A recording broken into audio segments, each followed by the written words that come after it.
Amani ya Bwana Yesu Kristo iwe nawe mtazamaji, katika jina la Yesu Kristo, Bwana kifalme wa Yesu. Alisa Albano ninakukaribisha katika kipindi hiki. Neno la Mungu li hai kila siku, neno lake lina ujumbe mpya. Nimekuwa nikitafakari na kutafakari kwa kina juu ya kazi yake Mungu Baba na juu ya kanisa lake. Na tukiangalia katika ulimwengu tunaoishi sasa, kuna kila dalili za kuonekana kuna unyakuo uko njiani. Lakini tukiangalia baadhi ya makanisa wako katika utayari huo, lakini mengine mengi yanaona kama ni jambo la kawaida, kwamba hakuna swala la unyakuo karibuni. Ni miaka mingi imesemwa, na pengine inaweza kawa pia ni katika hali hiyo tu. Mimi kuhani wa kifalme Bwana Yesu Kristo Alisa kutoka Gombo Maranatha, nimeguswa kuzungumzia swala hili kwa sehemu mbalimbali, maandalizi, na nimependa kuita saa ya utungu. Lakini pia nasema saa ya utungu manake kwa wale ambao unajua ni wazazi, mwanamke anapofikia nyakati za karibia kujifungua, ni kipindi ambacho kina maumivu, kugombania roho ya kwake ama roho ya mtoto wake, roho yake au ya mtoto wake, ama zote kwa pamoja. Ni hali ambayo inakuwa inasemekana inahitaji kutumia nguvu kubwa sana na msaada zaidi wa Mungu, na aidha na wasaidizi wa wauguzi au wakunga na madaktari karibu, na hasa ukiwa ni uzao wa kwanza. Mungu Baba mwenyezi yote mbinguni na nchi, na kushukuru kwa ajili ya neema hii na kwa kibali ulichonipa siku ya leo ili kufundisha au kulihubiri neno lako. Nami nitaanza na kitabu chako cha Mwanzo sura ile ya kwanza na mstari wa 26 hadi 27. Maneno ya Mungu yeye yanasema, Mungu akasema, na tumfanye mtu kwa mfano wetu. Narudia tena, Mungu akasema, na tumfanye mtu kwa mfano wetu, kwa sura yetu, wakatawale samaki wa baharini na ndege wa angani na wanyama wa nchi yote pia, na kila chenye kutambaa kitambacho juu ya nchi. 27. Mungu akaumba kwa mfano wake, kwa mfano Mungu alimuumba mwanamume na mwanamke aliwaumba. Bwana Yesu Kristo apewe sifa. Tunaona hapa Mungu aliumba kwa mfano wake na sura yake. Lakini kwa mtazamo wangu na kwa kiwango ambacho nimefahamu juu ya maisha yetu sisi wanadamu, nina shaka sana Mungu akichungulia duniani, angalia yule mwanadamu aliyemuumba kwa mfano wake na sura yake. Kama kuna wanadamu 1000, anaweza akampata mmoja ambaye yuko amebaki na muonekano ule ambao na sura ambayo Mungu aliweka aliyomuumba nayo, au waliobaki huko 1000 tumesema unampata mtu mmoja. Hao waliobaki wote wengine hawana muonekano na sura ya Mungu, kwa sababu ya mavumbuzi mbalimbali ambayo mwanadamu amejivumbukia kwa sababu ya tamaa ambayo iko ndani yake na memko. Tunaweza tukaona hili katika kitabu hiki cha Mwanzo, pale ambapo Hawa alipokutana na shetani, akamuuliza nyoka, akamuuliza ati iko vipi hapa? Pale ndio tukaanza kuona mwanamke akaingia kwenye ushawishi na kupoteza asili ya muonekano wa sura ya Mungu alipokataa uumbaji na sura ya Mungu. Shetani kwa kweli baba wa hila alikuwa amejificha hapo bila kusema. Ngoja tuangalie, tusizungumze tu maneno ya kinywa chetu, tuangalie katika maandiko, katika ile sura sura ya 3 ya Mwanzo. Anasema hivi: basi nyoka alikuwa mwerevu kuliko wanyama wote wa mwitu aliwafanya Bwana Mungu, akamwambia mwanamke, hati hivi ndivyo alivyosema Mungu, msile matunda ya miti yote ya bustani? Mwanamke akamwambia nyoka, matunda ya miti ya bustanini twaweza kula, lakini matunda ya mti huo ulio katikati ya bustani amesema msile wala msiaguse, msije mkafa. Nyoka akamwambia mwanamke, hakika hamtakufa, kwa maana Mungu anajua kwamba siku mtakayokula matunda ya mti huo mtafumbuliwa macho yenu, mtakuwa kama Mungu, mkijua mema na mabaya. Mwanamke alipoona kuwa ule mti wafaa kwa chakula, wapendeza macho, na ni mti wa kutamanika kwa maarifa, basi alitwaa katika matunda yake akala, akampa mumewe naye akala, wakafumbuliwa macho wote wawili, wakajijua kuwa wa uchi, wakashona majani ya miti wakajifanyia nguo. Ishi hapo tu. Bwana Yesu asifiwe. Shetani ni joka, amepewa majina mengi. Ibilisi, Lucifer, yeye alikuwa karibu sana na Mwenyezi Mungu, nafasi ambayo aliipoteza kutokana na kile ambacho amepanda kwa Hawa aliposema, tazama inapendeza, tazama utakuwa sawa na Mungu. Lakini sijui ni nini ambacho kiliweza kumwadaa Hawa kutokukubali kile alichoambiwa kwamba umeumbwa kwa mfano na sura ya Mungu Baba, tumefanana na Mungu kabisa.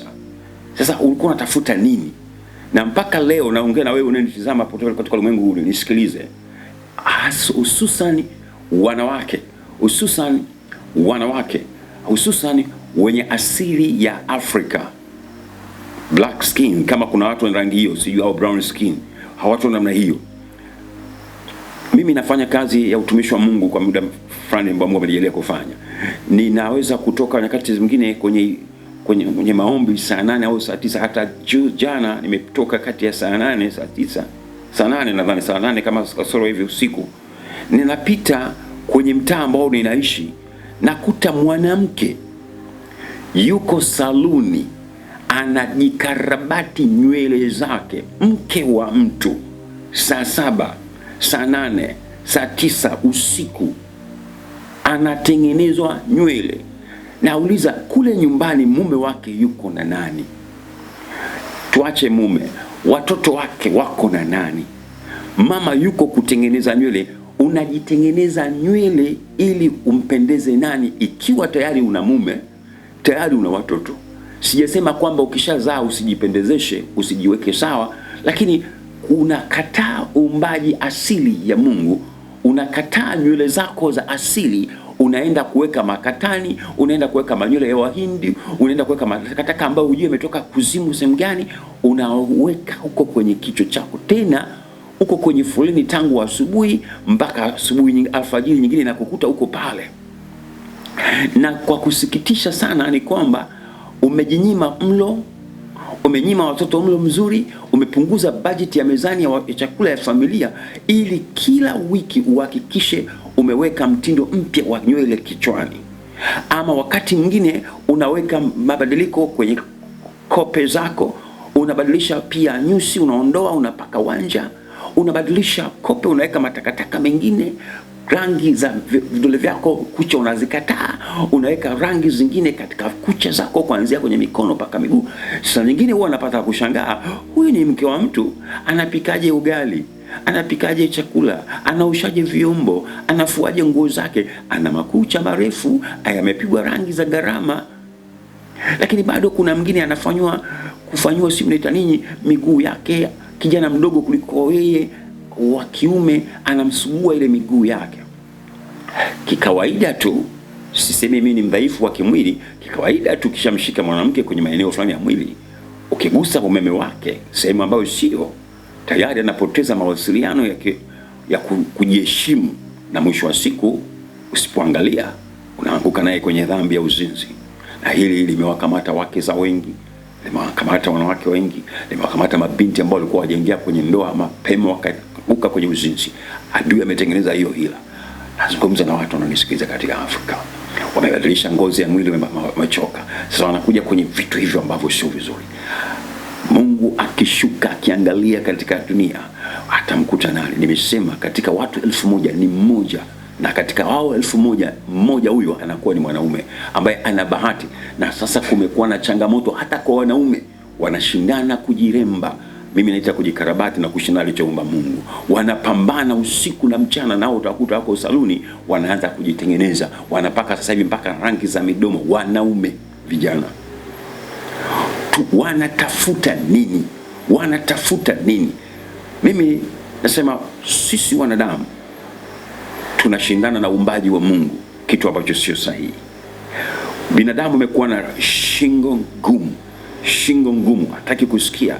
Shetani alimuuliza eti akamwambiaje, mtafanana na Mungu? Na tunapoona katika kitabu hiki cha Mwanzo, baada ya yule mke kula lile tunda na kumpa na mume wake, naye alishawishiwa vipi sijui, na akakubali ujinga ule. Sio ujinga, mfano ujinga unajifunza, upumbavu. Nyoka akamwambia mke, hakika hamtakufa, kwa maana anajua kwamba siku mtakula matunda ya mti huo mtasoma chini mtakuwa kama Mungu. Tayari tumeumbwa kwa mfano na sura ya Mungu. Alafu unataka uwe nini tena? Na kweli nazungumza, tembea hata sasa katika nchi unaoishi, taifa lote, Amerika ya Kati, Amerika Kusini, Ulaya, Afrika, Asia, Australia, Antarctica na mabara yote ambayo kuna binadamu wanaishi. Nenda kaangalia mtu mweusi, mtu mwenye asili ya Afrika anavyohangaika, mara kwenye kope, mara kwenye nyusi, mara kwenye masikio, mara hizo nywele, mara zingine zinapakwa dawa za rangi mbalimbali, na matokeo yake zinazalisha vitu vinaitwa saratani za ngozi, saratani za ubongo, saratani za kizazi, saratani za viungo mbalimbali vya mwili mwanadamu. Wanapata magonjwa ya ngozi, kansa. Ni kwa sababu ya kutafuta hivyo vitu tunavyofanya. Nazungumza na nyinyi, Mungu ndio maana akichungulia duniani leo haoni kitu kiko sawa.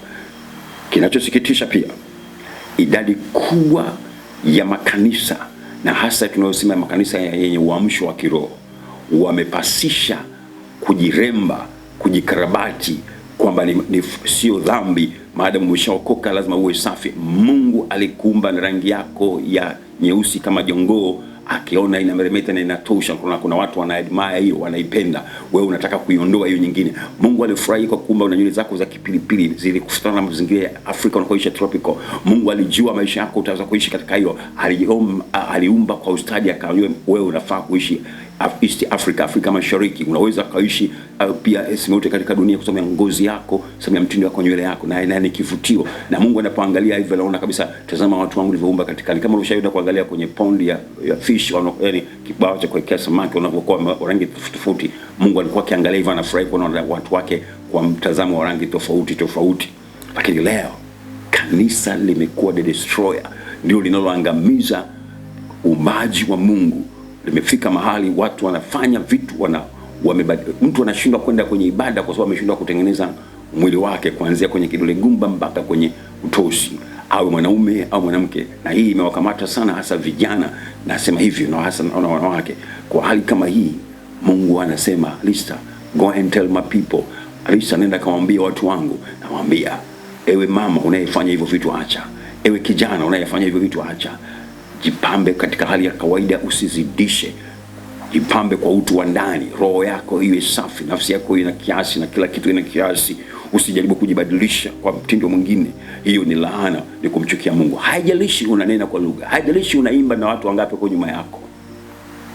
Na leo kuna maaskofu, kuna mitume, kuna manabii, kuna wachungaji ambao wanaona hiyo ni sawa tu, haiko dhambi. Lakini nasema na wewe unanisikiza popote ulipo katika dunia kwamba ni machukizo mbele za Mungu.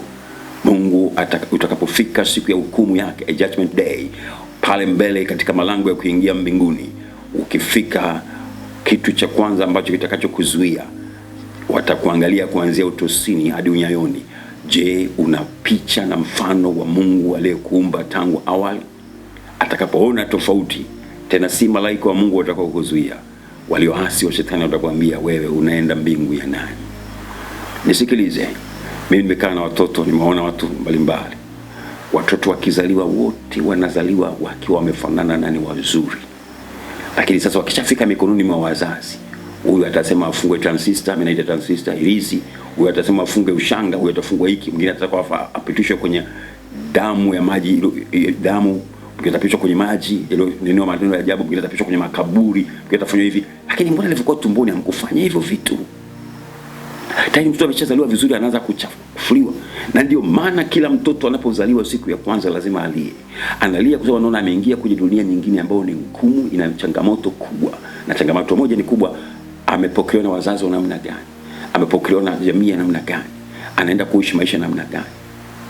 Angalia, Kristo Yesu anakuja. Bwana wetu Yesu Kristo yu njiani, anakuja. Jiandae, jihakiki. Unaweza kuwa umeshinda uzinzi, unaweza kuwa umeshinda aina za uasherati, unaweza kuwa umeshinda aina za ushoga, unaweza kuwa umeshinda mambo yote ya uwaji na zile amri 10 za Mungu zilizokazimiliki.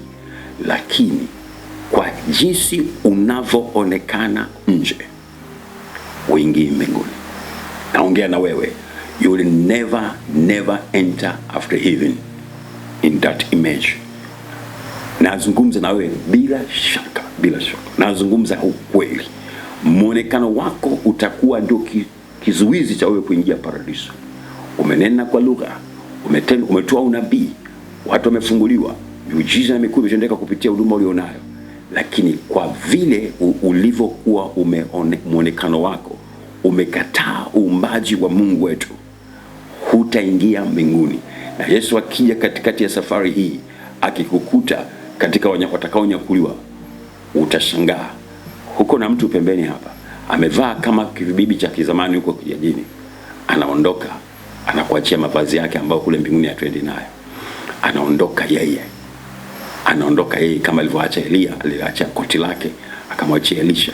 Ndivyo utakavyokuwa unashangaa, nguo zimebaki, mwenyewe ameondoka. Ili usiachwe katika hiyo safari ya mbinguni,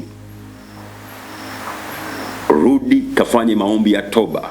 Haijalishi askofu wako amesema, mtume, nabii, kiongozi wako wa kiimani au mwalimu wako amekushauri kwamba Mungu anaangalia moyo. Ni kweli anaangalia moyo, lakini Mungu atauliza, ndivyo nilivyokuumba hivi kwa mfano huu na sio hii? Kwanza hana muda wa kujadili wewe. Malaika waliohasi wa shetani watakuuliza pale mlangoni, watakuzuia. Unauliza, inawezekanaje? Subiri wakati ukifika. Na bahati mbaya sijawahi kuona mtu anaenda mahakamani anaambiwa kwamba unajua hili ni kosa ulifanya katika, anaikuwa sijui ndio kwa mara ya kwanza, na kwamba sawa, ulikuwa hujui kama ni kosa. Unaenda kwenye hukumu alafu ujue kwamba nilikosa ulifanya. Na ndivyo itakavyokuwa siku ya hukumu mbele za Mungu. Ulitenda ulikuwa unajua, ulitenda ulikuwa hujui, unaenda kwenye moto wa milele. Nakutakia amani ya Bwana Yesu Kristo. Mimi kuhani wa kifalme wa Bwana Yesu Kristo kutoka GMC au Gombo Maranatha Tanzania, East Africa. Nakwambia jiandae, Yesu anakuja. Amena.